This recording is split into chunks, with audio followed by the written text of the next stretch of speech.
ஒரு அழகான கிராமம். அங்க சோமையா தன்னோட வீட்டு திண்ணையில உட்காந்து தெருவுல போற வரவங்க கிட்ட எல்லாம் சிரிச்சு பேசிக்கிட்டு இருப்பாரு. அந்த திண்ணை எப்பவுமே ஆள் நடமாட்டத்தோடவே தான் இருக்கும். யாராவது வழிப்போக்கர் வந்தா அங்க படுத்து தூங்குவாங்க. பக்கத்து வீட்டுக்காரங்க வந்து என்ன விசேஷம்னு அரட்டடிப்பாங்க. அந்த வீட்ல கதவே கிடையாது. ஏன்னா அந்த திண்ணையே ஒரு பெரிய உறவு பாலமா இருந்துச்சு. வருஷங்கள் ஓடுச்சு. சோமையா பேரன் நகரத்துல படிச்சுட்டு ஒரு பெரிய வேலைக்கு போய் நிறைய பணம் சம்பாதிச்சுட்டு அந்த கிராமத்துக்கு வர்றான். அவங்க தாத்தா கிட்ட சொல்றான், எதுக்கு இந்த பழங்காலத்து வீடு, இதை இடிச்சிட்டு சூப்பரா ஒரு பங்களா கட்டலான்னு சொல்றான். சொன்ன மாதிரியே அந்த திண்ணை வீடை இடிச்சிட்டு பங்களா மாதிரி வானுயர்ந்த சுவர், கேமரா, இரும்பு கதவுன்னு ஒரு பிரம்மாண்டமான வீடை கட்டுறான். ஆனா அதுல ஒரு திண்ணை மட்டும் இல்ல.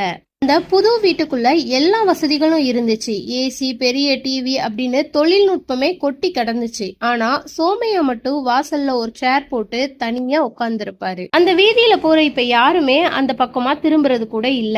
ஏன்னா வானுயர்ந்த சுவர் அவங்கள தடுத்துச்சு. பேரனும் தன்னோட போன்லயே மூழ்கி போய் இருந்தான். ஒரு நாள் சோமையா கிட்ட இவ்வளவு வசதி இருந்தாலும் வாசல்லே உட்கார்ந்துட்டு ஏன் ஒரு மாதிரி இருக்கீங்கன்னு பேரன் கேக்குறான். அதுக்கு சோமையா சொன்னாரு, அன்னைக்கு திண்ணை இருந்தப்போ வசதி கம்மி தான், ஆனா ஊரே என் வீட்டுக்குள்ளதான் இருந்துச்சு. இன்னைக்கு தொழில்நுட்பம் வளர்ந்து உலகமே உன் கையுக்குள்ள வச்சிருக்கலாம், ஆனா உன் வீட்டுக்குள்ள இருக்கிற என் கூட பேசக்கூட உனக்கு நேரம் இல்லையேன்னு சொன்னதும் பேரனுக்கு என்ன சொல்லன்னு தெரியாம நிக்கிறான். அன்னைக்கு திண்ணை இருந்தப்போ பயம் இல்ல, அன்பு இருந்துச்சு. இன்னைக்கு தொழில்நுட்பம் வளர்ந்துருச்சு, ஆனா ஒருத்தரை பார்த்து ஒருத்தர் பயப்படுறோம். அதன் விளைவா உயரமான சுவரை எழுப்பி மனசையும் பூட்டுக்கிட்டு தனியா வாழுறோம். இந்த கதையில இருந்து நாம தெரிஞ்சுக்கிறது, வசதியை பெருக்கிக்கோங்க, ஆனா மனசுக்குள்ள இருக்கிற அன்பை சுருக்காதீங்க. மத்தவங்க கிட்டையும் பேச நேரத்தை ஒதுக்குங்க.